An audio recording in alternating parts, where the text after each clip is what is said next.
بسم الله الرحمن الرحيم عن ابن عباس رضي الله تعالى عنهما قال قال رسول الله صلى الله تعالى عليه وسلم من لزم الاستغفار جعل الله له من كل ضيق مخرجا ومن كل هم فرجا ورزقه من حيث لا يحتسب رواہ ابو داود۔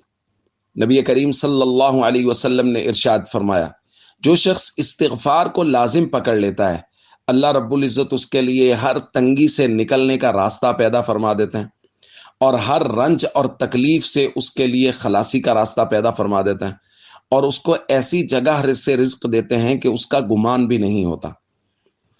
دوستو، رمضان المبارک کا درمیان والا عشرہ مغفرت چل رہا ہے، اور استغفار کے بے شمار فضائل نبی پاک صلی اللہ علیہ وسلم نے بیان فرمائے۔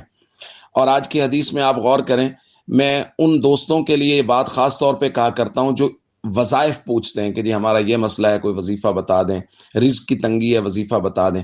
نبی کریم صلی اللہ علیہ وسلم نے خود یہ وظیفہ بیان فرمایا، اور یہ ہر مسئلے کا حل ہے۔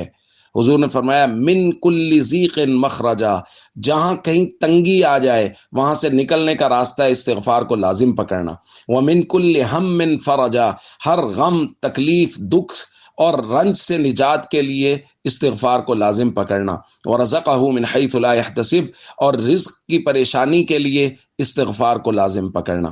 تو یہ ہے وظیفہ جو نبی پاک صلی اللہ علیہ وسلم نے بیان فرمایا ہے، لیکن یہاں یہی بات لازم ضروری ہے کہ استغفار کو لازم پکڑنا، یعنی استغفار کثرت سے کرنا۔ صرف ایک مرتبہ استغفار کر لیا یا ایک تسبیح استغفار کر لیا ایسا نہیں، لازم پکڑنا، مسلسل استغفار کرنا یہ ضروری ہے۔